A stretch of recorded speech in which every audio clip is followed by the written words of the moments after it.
If this story interested you, don't forget to subscribe to our channel and tell us which city you are watching from. Continuing, the ballroom of the Mayfair Grand Hotel glittered under crystal chandeliers. London high society paraded their designer dresses and conversations about millionaire investments. Serena Davis, 37, balanced a tray of canapés among the guests, her grey uniform contrasting with the surrounding luxury. Each time she served someone, she became invisible immediately afterward. Oscar Montgomery, a real estate magnate and her employer for 8 years, raised his champagne glass in the center of the room.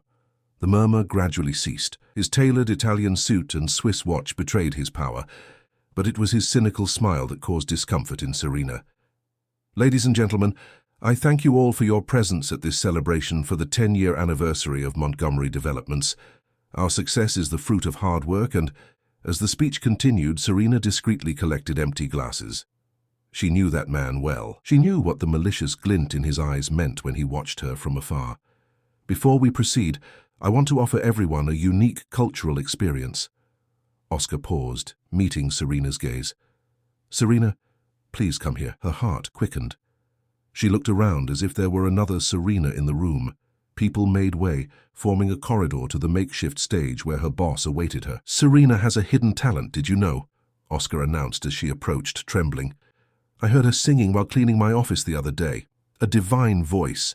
It's not fair to keep such a gift just for the furniture she cleans, don't you think?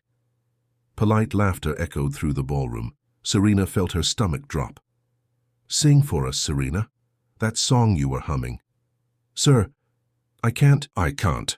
Her voice barely came out. Of course you can. His tone hardened, disguised by a smile. Consider it part of your duties tonight, unless you prefer to look for another job tomorrow. The ballroom fell silent. The DJ stopped the background music. A microphone appeared in Serena's hands. She looked at the crowd of expectant faces, some with mocking smiles, others with thinly disguised discomfort. Which song, sir? She asked, her voice almost inaudible. Anyone. Surprise us. The challenge was thrown. He didn't expect her to succeed. Serena closed her eyes. She tried to remember the last song she had truly sung, not just murmured while working. Her throat was dry. The first notes came out shaky, off-key. I need to learn to live without you. Her voice faltered. A muffled laugh came from somewhere. Someone whispered a comment. She tried again, but nervousness blocked every note. The microphone trembled in her hands. It seems the talent is on holiday today. Oscar smiled, provoking more laughter. Perhaps she needs inspiration. Remember, Serena, it's this or your salary at the end of the month. Tears threatened to surface. Not there, not in front of those people. The humiliation burned like embers. 20 years ago, her voice filled the Brixton Hill Baptist Church. People closed their eyes when she sang. They said her voice touched the soul. Where was that Serena now? Among the guests, a grey-bearded man watched intently. Anthony Foster, a music producer known for discovering great talents, noticed something in that woman's eyes. A spark of something genuine. Try again.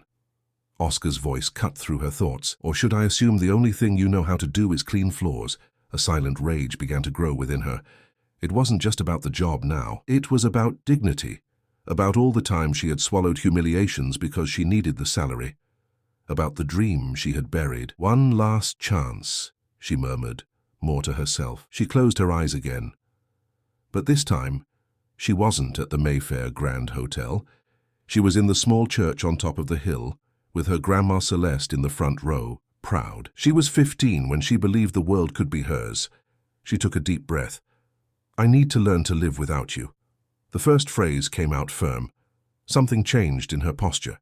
Her shoulders straightened, her chin lifted slightly. To know that love sometimes has to be this way.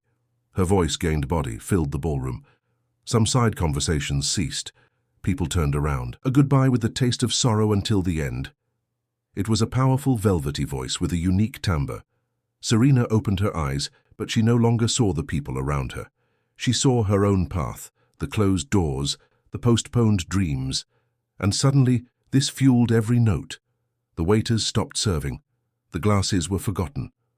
A respectful silence took over the room. Even Oscar seemed disconcerted. I need to understand that our love is just another one that came to an end. The music gained intensity. Serena reached notes she no longer knew were possible. Each word carried years of silenced pain, of repressed dreams. The emotion was palpable. Anthony Foster slowly approached the makeshift stage. His experienced eyes no longer saw the cleaner in a grey uniform. They saw an artist. When the last note echoed through the ballroom, there was a moment of suspension, as if no one knew how to react. Then a solitary applause began. Then another. And soon the entire ballroom was applauding, some standing. Serena returned to reality, stunned. She saw Oscar with an indefinable expression. Surprise, irritation, perhaps shame. He hadn't expected this. He intended to humiliate her, not turn her into the attraction of the night. "Where did you learn to sing like that?" A voice beside her. It was Anthony handing her a card. "In church, a long time ago," Serena replied, confused by the situation. "We need to talk. I'm a music producer," Oscar quickly interrupted, reclaiming the microphone. "Beautiful performance, Serena. Now get back to work. We have guests to serve." The spell was broken. Serena felt the weight of the uniform again. She discreetly accepted the card and put it in her pocket, before returning to the kitchen. In the pantry, while organizing a new tray, she looked at the card. Anthony Foster, music producer, Abbey Road Studios. Her fingers trembled. Could it be real, after so many years? "The boss is furious." Mary, another employee, approached. "You weren't supposed to steal the show like that." "I didn't want to. He forced me to sing." "And how you sing, woman," Mary smiled. "Everyone out there is talking about it. I think you became the star of the party." The kitchen door burst open. Oscar entered, his face red with rage. "What do you think you're doing? Turning my party into your personal show? You asked me to sing. I asked you to serve tables, not to show off. We'll talk about your situation tomorrow. Now get back to work." He stomped out. Serena felt the card in her pocket weigh like lead. That night had changed something within her, awakened a long dormant flame. Outside, Anthony Foster made a call. "Teresa, I found someone incredible. A voice like I haven't heard in years. Yes, at a party. She's a cleaner. No, it's not a joke. Schedule an audition for Monday. I think we just found our next big star." Serena barely slept that night. Anthony Foster's card burned under her pillow in her small apartment in Peckham. Each time she closed her eyes, she relived the feeling of the microphone, the surprised looks, her own voice filling the ballroom. The next morning, Sunday, she sat on the bed and contemplated the card again. Should she call? What if it was just a gesture of pity? Or worse, a trap? London was full of stories about false promises to young dreamers. In the mirror, she stared at her reflection. At 37, dreams seemed too distant to be resurrected. Her fingers touched the lines of expression that marked her face. Lines of resignation, of postponed dreams. "You're going crazy, Serena," she murmured to herself. Her phone rang, startling her. It was Mary, her colleague. "Girl, are you still going to work tomorrow? Everyone's talking about your performance." "I don't know. Mr. Montgomery seemed furious. He's an arrogant man. Always has been. But the producer left his card, didn't he? Call him." Serena hesitated. "I'm scared, Mary. It's been so long. What if it's all an illusion? And what if it isn't? Will you forgive yourself for not trying?" The question hung in the air long after she hung up. Serena opened the dresser drawer and pulled out an old photo album. Among yellowed pages, she found what she was looking for, a teenage Serena in a white dress, singing in the church choir. Beside her, Grandma Celeste, her grandmother, applauded with tears in her eyes. That image transported her to the past, to a time when she believed, to Sunday mornings at Brixton Hill Baptist Church, where her voice echoed between simple walls and open hearts. Pastor Josiah had been the first to notice her gift. "This girl has the voice of an angel," he always said. It was he who encouraged her to participate in a talent competition at 16. Serena closed her eyes, remembering that day. The small stage in the neighborhood community center, the makeshift lights, the borrowed dress, hastily adjusted by Grandma Celeste, and then the moment she sang. The audience gave a standing ovation. One of the judges, an elderly man with a red tie, came to speak with her afterward. "You have something special, girl. You should try a professional audition." The following weeks were filled with colorful dreams. Grandma Celeste gathered savings, neighbors collaborated, The pastor organized a collection after the service. Serena went to 3 different auditions. In all of them, the same pattern. Praise for her talent, followed by empty excuses. Your voice is incredible, but it's not exactly the profile we're looking for right now. You sing very well, but we need someone more commercial. With that voice, you'll go far, but perhaps in another style, you understand? They never said it openly, but Serena read between the lines. A black girl from the estate with no connections in the industry. Her talent was recognized, but never enough to overcome the invisible barriers of prejudice. The last attempt was the most painful. A major record label, a famous producer. She sang like never before. When she finished, she saw tears in the eyes of one of the evaluators, but the man in the suit behind the table merely smiled politely. You have an incredible voice, but it doesn't fit our current lineup. Perhaps try again in a few years when we have a more suitable project. That night when she told Grandma Celeste, she cried herself to sleep. Her grandmother stroked her hair, repeating that the world wasn't ready for her talent yet. At 18, with Grandma Celeste falling ill, Serena had to choose between dreams and survival. She dropped out of school, accepted cleaning jobs in family homes. When her grandmother passed away, she took with her the last piece of Serena that still believed. At 21, she got the job at the Montgomery's house. A stable job with a formal contract. She endured years of small humiliations, nasty comments, uncomfortable insinuations. She learned to become invisible, to murmur yes sir and no ma'am at the right moments. Only when she cleaned alone in empty rooms did she allow herself to sing softly. It was her private moment of freedom, of connection with who she once dreamed of being.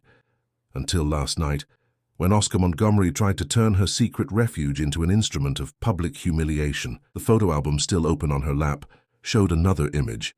Serena at 20, at a karaoke bar with friends. Her eyes sparkled in a way she no longer recognized in her current reflection. When had she allowed that light to be extinguished? The phone rang again. Unknown number, Serena answered with hesitation. Hello? Serena Davis. This is Anthony Foster. We met at the party yesterday. Her heart pounded. Yes, I remember. Your performance was impressive. I rarely see such raw talent. I'd like to discuss possibilities. Would you be available tomorrow? Serena swallowed hard. Was this really happening? Tomorrow I work for Mr. Montgomery, I understand. But this is an opportunity that doesn't come twice. Are you sure you can't rearrange your schedule? As she pondered, her phone vibrated with a message. It was from Oscar. Be at the office tomorrow at 8 a.m. We need to talk about your inappropriate behavior. A strange feeling came over Serena. A mixture of indignation and courage she hadn't felt in years. Her inappropriate behavior was simply not accepting the planned humiliation. It was daring to shine when she should have remained in the shadows. Actually, I think I can. What time and where? Great! Anthony seemed genuinely excited. At Abbey Road Studios, at 10 a.m. Do you know the address? I'll find it.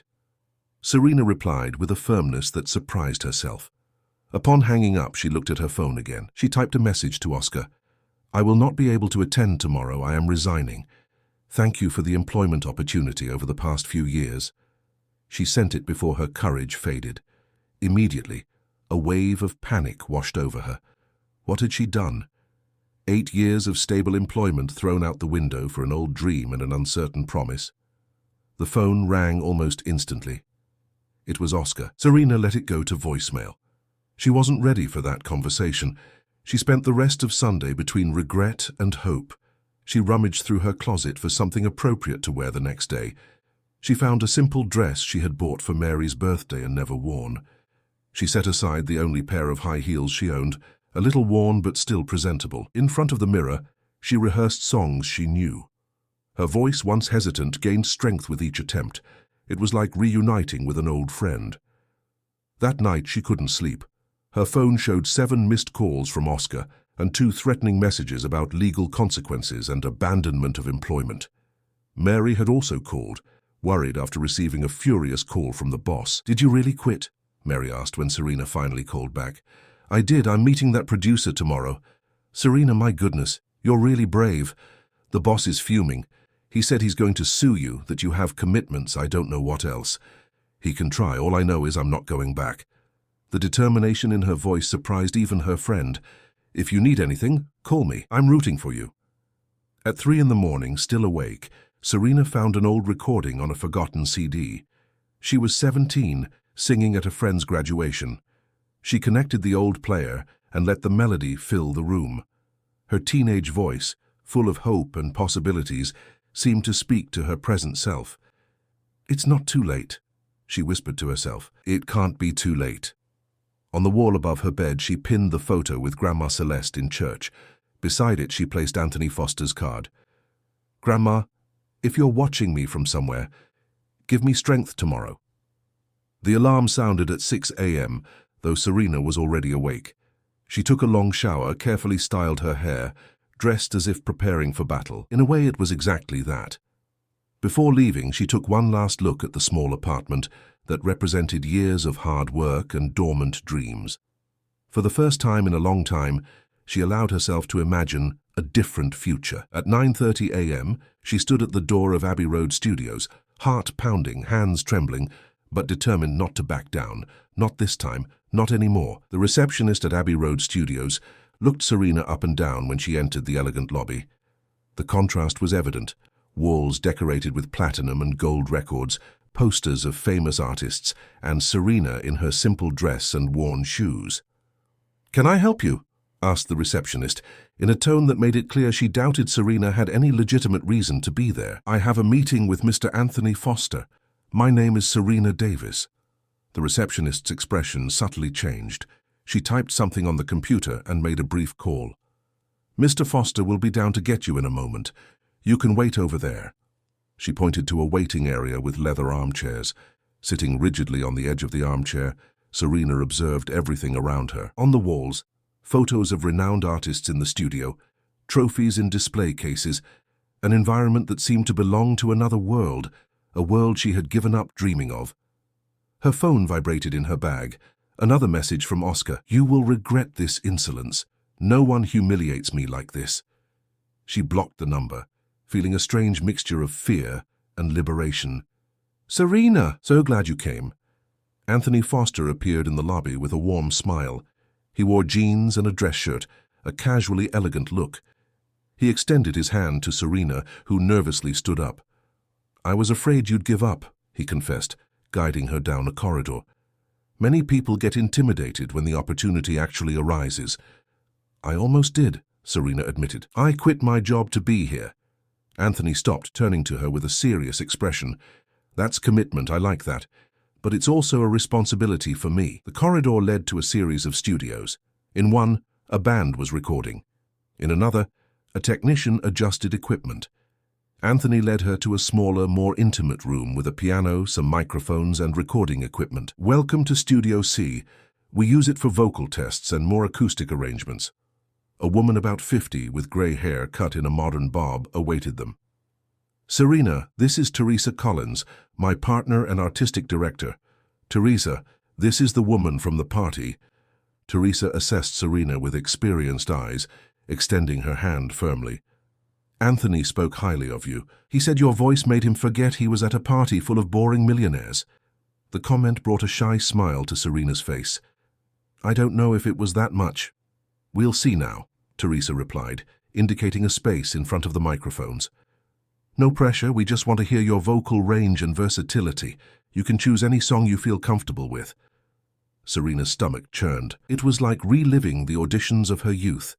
The difference was that now she had more scars, fewer illusions, and perhaps less to lose. "Can I sing Bridge Over Troubled Water?" "Simon and Garfunkel." "Interesting choice," Anthony commented, adjusting the microphone to her height. A young technician entered silently, positioning himself behind a control desk. Anthony gestured, and a soft piano accompaniment began to play. Serena closed her eyes. She took a deep breath. She let fear and doubt dissolve into the first note. "When you're weary, feeling small." Her voice filled the small studio. It wasn't the trained, polished voice of a professional, but it carried something rare: authenticity. Every word sounded as if it had been lived. Every note conveyed Serena's personal story, her struggles, her losses, her silent resistance. Teresa and Anthony exchanged glances. The technician, who usually maintained a neutral expression during tests, stopped what he was doing to listen intently. When Serena reached the chorus, her voice gained even more power, revealing surprising control for someone without formal training. "When tears are in your eyes, I will dry them all." The song spoke of hope in difficult times, of resilience, of waiting for better days, themes that deeply echoed in Serena's own life. Perhaps that's why every word came out with such conviction. Upon finishing, she slowly opened her eyes as if returning from a trance. She realized that everyone was watching her with a mixture of surprise and admiration. "That was," Teresa began, visibly moved. "Extraordinary," Anthony completed. "Do you realize what you just did here?" Serena shook her head, confused. "It was just a song." "No, Serena," Teresa interjected, approaching. "It was much more than that. There are technically perfect singers who train for decades and never manage to convey what you just conveyed in 3 minutes. You don't need singing lessons," Anthony explained. "You need guidance to channel that talent. Your technique may not be refined, but your interpretive ability is rare." The praise warmed Serena inside. It was different from the empty words she had heard in the auditions of her youth. It had substance, specificity. "What does this mean in practice?" she asked, trying not to get carried away by enthusiasm. Anthony and Teresa exchanged glances again. "It means we want to record with you," Teresa declared. "Not a demo, not a test. A professional EP with 3 or 4 tracks." "I don't have money to pay for that," Serena hastened to clarify. Anthony laughed. "Serena, we would pay you. That's how it works when a producer believes in an artist." The words took a while to make sense. It didn't seem real. What if it doesn't work out?" "And what if it does?" Teresa countered. "You already gave up on this dream once. Are you ready to try again?" The question hung in the air, loaded with meaning. Serena thought of Grandma Celeste, of the failed auditions, of the years cleaning others' homes, of the humiliation at the party. She also thought of the feeling of singing again, of reconnecting with that part of herself she had buried so deep. "I am," she replied firmly. "But I need to be honest with you. I just lost my job. I need some work in the meantime. I have no savings." Teresa smiled, understanding. "We have a cafe here at the studio. We need someone at the counter part-time. It's not much, but it helps with bills while we work on your project. And we can advance a sum for the contract," Anthony added. "It's not a fortune, but it should be enough for you to get by for a few months." Serena fought back the emotion that threatened to overflow. These people barely knew her and were offering not only a professional opportunity, but a complete path to rebuild her life. "Why are you doing this for me?" "Because it's our job," Anthony explained, "to find authentic talents in a world of manufactured products. And because—" He hesitated, searching for the right words. "Your voice reminded me why I got into this business. Not for the money, but for the emotion of discovering someone capable of touching others with their art." The sincerity in his words broke Serena's last resistances. A tear escaped, followed by another. "Sorry, it's been a long time since I felt valued." Teresa approached, offering a tissue. "That's going to change, I promise." The following hours passed like a dream. Serena sang a few more songs, experimenting with different styles. Teresa made detailed notes about her vocal range and interpretive qualities. Anthony discussed possible artistic directions for the project. "You have a timeless quality," he observed. "We can work with original compositions but also revisit classics with modern arrangements." By the end of the afternoon, Serena signed a preliminary contract and received an advance that made her eyes widen. It was more than she earned in 2 months as a housekeeper. "Come back on Wednesday to start production of the first single," Anthony instructed. "Meanwhile, Teresa will show you how the cafe works and introduce you to the team." Leaving the studios at dusk, Serena walked through the neighborhood as if floating. The feeling was indescribable, a mixture of disbelief, gratitude, and fear of what was to come. On the pavement, her phone rang. Unknown number. For a moment, she feared it was Oscar using another phone. She answered cautiously. "Hello? Serena, this is Mary. I'm calling from the public phone booth because Mr. Montgomery took my phone to see if I was talking to you." "Mary, what happened?" "He's furious, Serena, saying he's going to sue you, that you violated your contract, that he's going to destroy you." A cold wave ran down Serena's spine.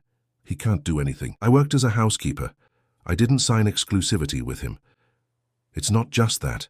Mary's voice dropped to a whisper. He called several people after the party. He's spreading rumors that you stole jewelry from his house.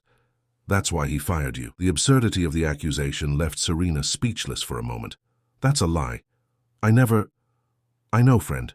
Everyone who knows you knows. But he has influence. He knows people. I'm just warning you to prepare yourself. He won't let what happened at the party go unpunished. The reality of the situation weighed on Serena. Oscar wasn't just trying to harm her. He was trying to destroy her reputation, her chance for a new beginning. What do I do, Mary? Maybe you should consult a lawyer. This is already harassment. After hanging up, Serena spent a sleepless night. The next morning, with deep dark circles under her eyes, she arrived early at the studio cafe. Teresa immediately noticed that something was wrong. What happened? You look exhausted.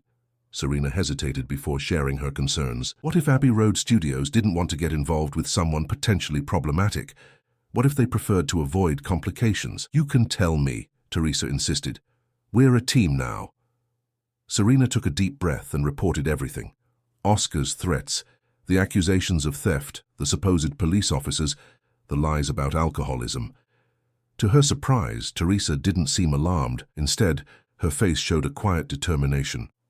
We'll talk to Anthony about this, but don't worry too much. It's not the first time we've dealt with powerful people trying to crush emerging talents. Later, in Anthony's office, Serena repeated everything, feeling vulnerable and exposed. When she finished, she expected to see doubt or concern on the producer's face. Instead, he looked thoughtful. Your former boss, Anthony began. Oscar Montgomery of Montgomery Developments, right? Yes, that's him.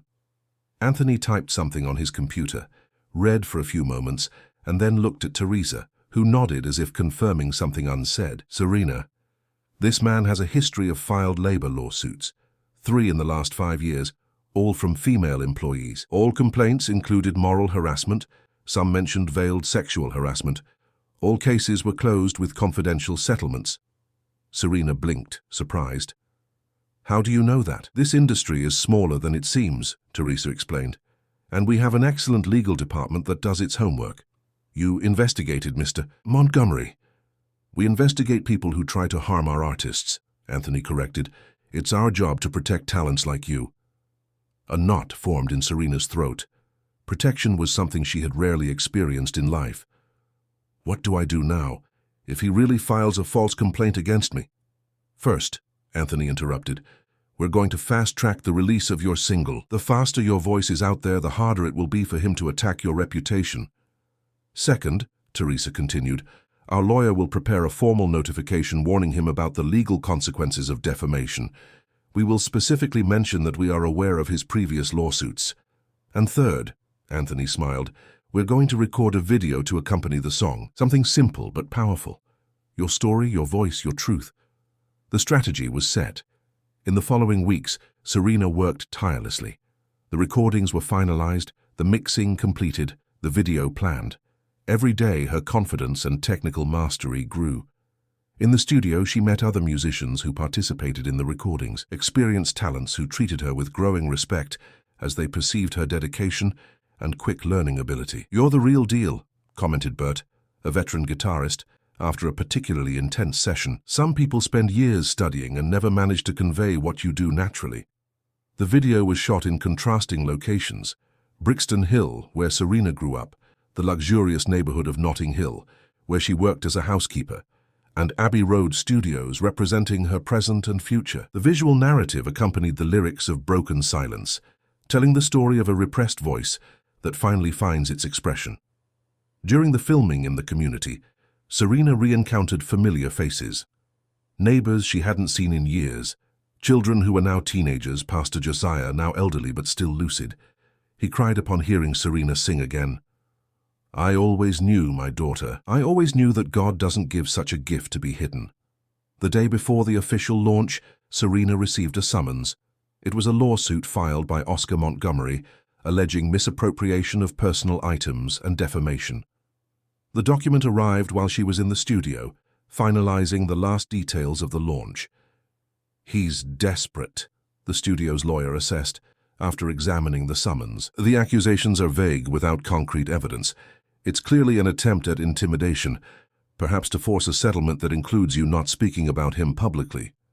What do we do? Serena asked, feeling her stomach churn. We proceed with the launch, Anthony affirmed, convinced, and we prepare a solid defense. We have witnesses to your character. We have records of all interactions. We are aware of his pattern of behavior. Teresa held Serena's hand firmly. He wants you to feel small again. Don't let him. The launch happened as planned. Broken Silence was made available on digital platforms at midnight. The video, published simultaneously on YouTube, told the story without mentioning names, but clearly portraying the journey of a domestic worker who discovers her voice after years of silencing. The impact was immediate and surprising. On the first day, the video surpassed 50,000 views. Independent music bloggers shared the story. Black empowerment influencers highlighted the representation. Feminist groups applauded the narrative of empowerment. Serena, who had never used social media much, suddenly found herself at the center of a small digital revolution. Her newly created Instagram profile gained thousands of followers in a few hours. Positive comments flooded the platforms. This voice gave me chills from beginning to end. Finally, something authentic in British music. Your story made me cry. Your voice made me believe again. The next morning brought two surprises. The first was an invitation for an interview on Capital FM London, one of the city's biggest radio stations. The second was a call from Mary. Serena, you won't believe it. Mr. Montgomery is freaking out. The video went viral among his clients. Everyone is commenting, making connections. Some former employees started sharing their own stories in the comments. A wave of apprehension, mixed with a strange sense of justice, ran through Serena. I didn't mention his name at any point. You didn't have to. People know. And there's more. Mrs. Marianne, his wife, came today to pick up some personal things. It seems they're separating. She commented to Celia in the kitchen that she can't defend the indefensible anymore. The news left Serena with mixed feelings. She didn't wish to destroy anyone's family. But she also couldn't deny a feeling that something bigger was happening, something beyond herself. On Capital FM London, Serena gave her first interview. She was nervous, but Teresa had prepared her well. She spoke about her past in Brixton Hill, about her years as a housekeeper, about the rediscovery of her voice. "And what was that turning point like?" asked the presenter. "Everyone is talking about the video, about the story behind the song." Serena took a deep breath before answering. "It was a moment of humiliation that turned into liberation. Someone wanted to make me feel small, exposing what they considered my fragility, but it ended up revealing my greatest strength. There are rumors that your former employer is suing you. Can you talk about that?" Anthony, who was accompanying the interview, made a subtle gesture, reminding her of what they had agreed. "I am dealing with this situation through appropriate channels, with the support of my team. I prefer to focus on the present and the future. My music speaks for me." The answer was diplomatic and effective. At the end of the interview, the presenter played Broken Silence in full. Serena heard her own voice on the radio for the first time, a surreal experience that reminded her of Grandma Celeste and how proud she would have been. Upon leaving the radio station, her phone wouldn't stop notifying her. The video had surpassed 100,000 views. The song was entering editorial playlists on streaming platforms. New interview invitations appeared every hour. "It's just the beginning," Teresa smiled, guiding her back to the studios. "Get ready, because your life will never be the same." That night, alone in her apartment, Serena looked out the window at the city lights. Somewhere out there, people she never knew were listening to her voice, getting to know her story, perhaps finding courage in her journey. Her phone rang, unknown number. With hesitation, she answered. "Hello? Serena?" A feminine voice, polite but tense. "This is Marianne Albright." Serena froze. Oscar's wife. "Mrs. Albright, don't be afraid. I'm not calling to threaten you. On the contrary, I wanted to say that your music is extraordinary and that your courage inspired mine." The following words would keep Serena awake that night, thinking about the strange twists life could take when a voice finally refused to remain silent. The digital clock read 5:17 a.m. when Serena gave up trying to sleep. Marianne Albright's words still echoed in her mind, revelations she had never imagined hearing. "For years I pretended not to see who Oscar really was," Marianne had confessed on the phone. "The way he treated employees, especially women, the comments, the veiled humiliations, the harassment that I pretended to believe were just misinterpreted jokes. Your video, your music, it was like a mirror where I finally saw my own cowardice." Serena drank strong coffee as the sun rose. Her life was transforming at a dizzying speed. Just a month ago, she was serving coffee to others at Abbey Road Studios. Now, Broken Silence had surpassed 200,000 views, and her schedule was full of commitments. The phone rang. It was Anthony, unusually animated for that hour. "Serena, turn on the TV now, BBC News, Good Morning Britain." Serena rushed to the small television in the living room. On the screen, a presenter commented on the viral phenomenon that is capturing hearts across Britain. To her astonishment, clips from her music video began to be shown. "Serena Davis's story is like a real-life soap opera," narrated the presenter. A domestic worker publicly humiliated by her employer during a luxury party, she transforms the experience into art and inspiration. Her single, Broken Silence, has already surpassed 230,000 views in just 3 days, an impressive number for a debut artist without the backing of major labels. Serena sat down, stunned, seeing her own image on national television. The report continued, briefly interviewing a music critic. "What we see here is an increasingly common phenomenon in the digital age. Authenticity surpassing traditional industry structures. Serena Davis's voice has rare qualities: emotional intensity, unique timbre, visceral interpretation. But what truly connects with the public is the story of overcoming and resilience. Did you see that?" Anthony's excited voice sounded on the phone Serena still held forgotten. "I'm seeing it. I can't believe it. And this is just the beginning. I just received calls from 3 TV shows wanting to interview you. Weekend Spotlight is interested in doing a special feature for Sunday." Serena's head was spinning. Everything was happening too fast. "Anthony, I don't know if I'm ready for so much exposure." "No one ever is," he replied gently. "But you're ready for your voice to be heard, aren't you? The rest is a consequence." In the following weeks, Serena's schedule completely transformed. Recordings were accelerated to finalize the full EP. Interviews multiplied. New fans emerged daily on social media. The video surpassed the 1 million views mark, an extraordinary feat for an independent artist. The small team at Abbey Road Studios worked tirelessly to manage the sudden success. Teresa handled her image and public relations. Anthony supervised the music production. An assistant was hired to manage social media and her schedule of commitments. Amidst all this, the lawsuit filed by Oscar Montgomery continued its course. But now, with Serena's growing visibility, the case took on different contours. The narrative of powerful businessman suing domestic worker transformed into vengeful magnate against rising artist. The first hearing was scheduled for a rainy Tuesday. Serena arrived at the courthouse accompanied by Teresa and the studio's lawyer. To her surprise, a small group of fans awaited her at the entrance, holding signs with phrases like, "The voice cannot be silenced," and "Serena, you represent us." "How did they know?" Serena asked, astonished. "News travels fast on social media," Teresa explained. "Your story touched many people. They feel connected to you."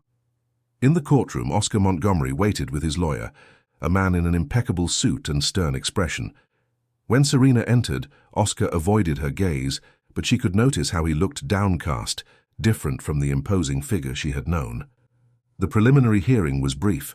The judge, after analyzing the accusations and the initial defense, determined that the evidence presented by Oscar was insufficient and demanded concrete proof for the case to proceed.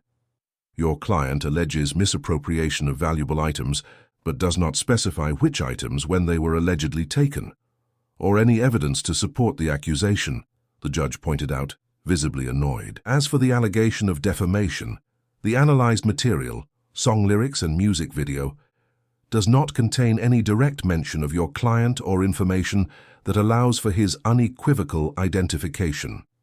Leaving the courthouse, Serena felt a mixture of relief and vindication. The studio's lawyer seemed satisfied. "He has no case. He's just trying to intimidate." The judge realized that immediately. "What happens now?" Serena asked. "He has a deadline to present concrete evidence, which we know doesn't exist. After that, the case will likely be dismissed. The next day, Serena participated in her first major television interview on ITV's Loose Women. Her initial nervousness dissipated as the conversation flowed. The presenter, Patricia Stone, showed genuine interest in her story. "Serena, many people are identifying with your journey. What is it like to feel that your voice, which was silenced for so long, is now echoing across Britain?" Reflecting for a moment, Serena replied, "It's terrifying and liberating at the same time. For years I believed my moment had passed, that dreams have an expiration date, discovering that it's not true, that life can surprise us when we least expect it, that has transformed my perception of everything. And about the person who involuntarily triggered all this by trying to humiliate you, do you hold resentment?" The question hung in the air. Serena thought carefully before answering. "It would be easy to harbor anger, and I confess I felt a lot at first. But I realize now that that moment, however painful it may have been, was the catalyst for my liberation. As my song says, sometimes you have to break to rebuild stronger." The answer generated spontaneous applause from the audience. At the end of the interview, Serena performed Broken Silence live for the first time on television. The performance, emotional and intense, ended with a standing ovation. Backstage, after the show, her phone wouldn't stop. Anthony had exciting news. "We just received a proposal from Universal Music. They want to distribute your EP and discuss a contract for a full album." Serena felt her heart race. "Are you serious? A major label?" "Yes, but calm down. We'll analyze the terms carefully. You're no longer an unknown desperate for an opportunity. You have bargaining power now." Upon returning to Abbey Road Studios, Serena was greeted with a small celebration. The team had decorated the studio with balloons and an improvised banner. "Our star is shining." Amidst the hugs and congratulations, Serena noticed a shy girl in the corner of the room, accompanied by a woman who seemed to be her mother. Teresa approached, explaining, "This is Claire, she's 12 and she's your fan." Her mother called, explaining that Claire can't stop singing your song and asked to meet you. "We thought it would be fine." Serena approached the girl, who looked at her with almost reverential admiration. "Hi, Claire. Nice to meet you." You sing so well," Claire said shyly. "My music teacher said I'll never sing well because my voice is too deep for a girl. But yours is too, and you sing beautifully." The words hit Serena deeply. She knelt down to be at Claire's height. "Your teacher is wrong, Claire. There's no wrong voice, just different voices, and each one has its own beauty. Can I be a singer like you one day?"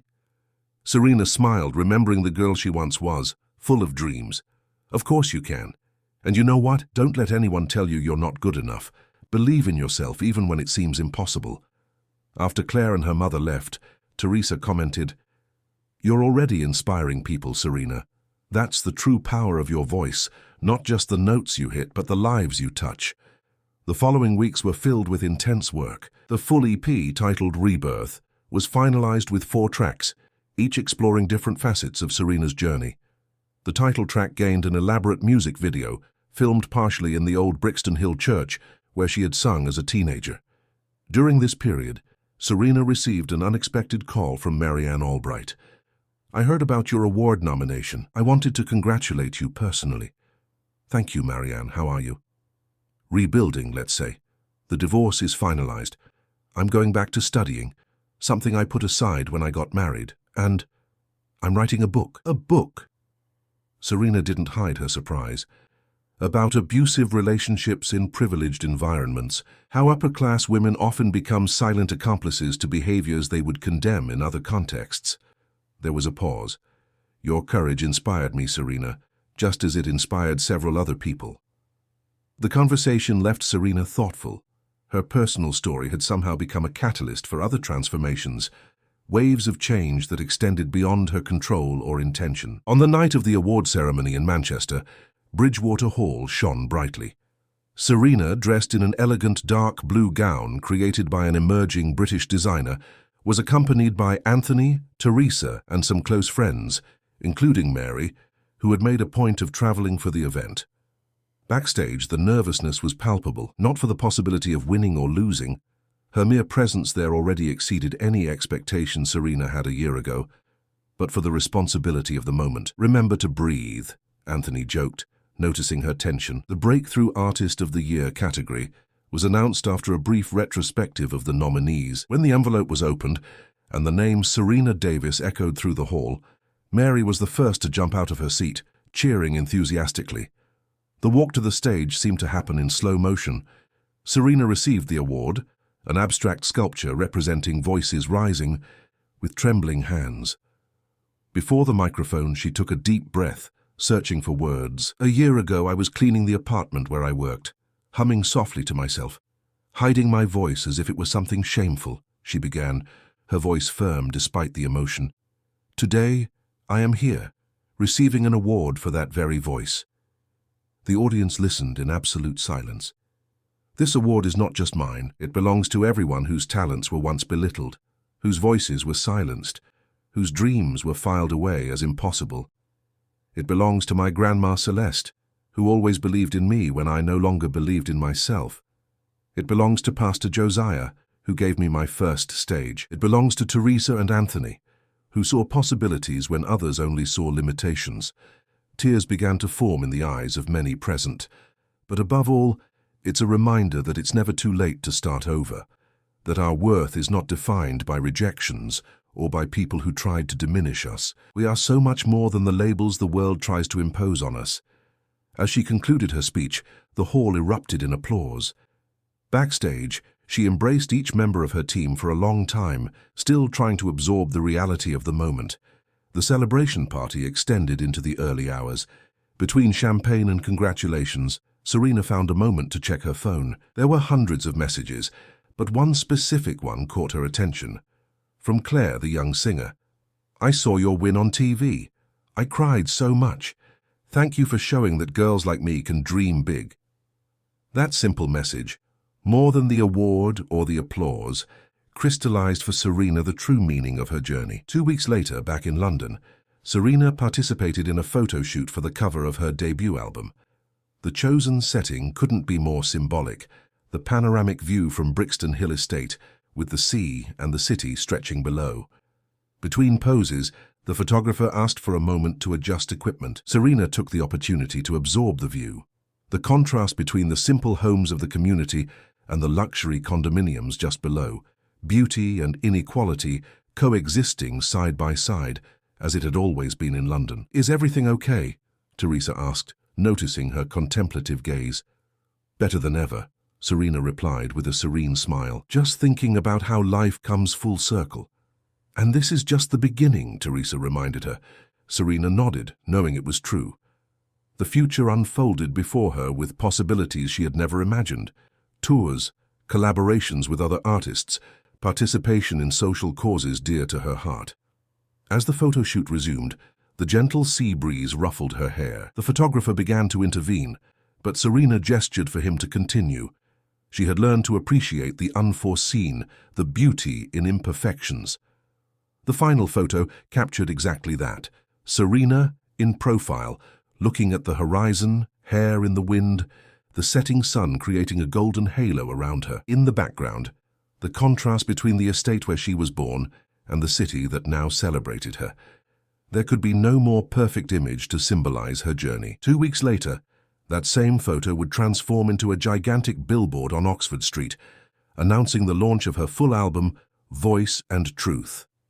Passing by there for the first time, seeing her face in such grand dimensions, was a surreal experience that made her stop on the pavement astonished. An elderly lady, noticing her fixed gaze on the billboard, approached. "It's you, isn't it? The singer?" Serena smiled, still not entirely accustomed to the recognition. "Yes, it's me." The lady squeezed her hand firmly. "My granddaughter showed me your music. I'm 78 and I worked as a housekeeper my whole life. I never thought I'd see someone like us that big in that place." Her eyes shone with contained emotion. "Thank you for making us visible." The encounter, brief but profound, captured the essence of what Serena had become. Not just an artist, but a symbol, a voice for many who were rarely heard. On the album launch night, the Roundhouse was packed beyond capacity. Fans of all ages, social classes and backgrounds gathered to witness what many already considered a landmark in contemporary British music. Backstage, moments before stepping onto the stage, Serena observed the crowd through a slit in the curtain. Among the audience, she identified familiar and unfamiliar faces, all united by the expectation of hearing her sing. Anthony approached, handing her a small package. A gift for the special night. Serena carefully opened it, revealing a delicate silver microphone-shaped pendant. To remind you that your voice has always been your greatest power, he explained, even when you thought you had lost it. With the pendant around her neck and gratitude in her heart, Serena Davis walked onto the stage to deafening applause. The lights dimmed, leaving only a spotlight on her. In the expectant silence, her voice rose, clear and powerful, filling every corner of the space. It was no longer the hesitant voice of the housekeeper forced to sing at a party, nor the determined but still insecure voice of the first recordings. It was the voice of a woman who had found her place in the world, who had transformed humiliation into strength, rejection into purpose. It was the voice of someone who, after years in silence, finally allowed herself to be fully heard. And the whole world was listening. Dear listeners, we hope Serena's journey has touched your hearts. To continue experiencing stories of overcoming and rebirth like this, we have prepared a special playlist with other narratives that show the transformative power of art and resilience. Find it by clicking here on the side. If this story awakened something in you, don't forget to subscribe to our channel and share your feelings in the comments. Every day, we bring new stories that, like Serena's singing, can awaken dormant dreams. After all, as we learned from her, it's never too late for our true voice to be heard. We await your comments.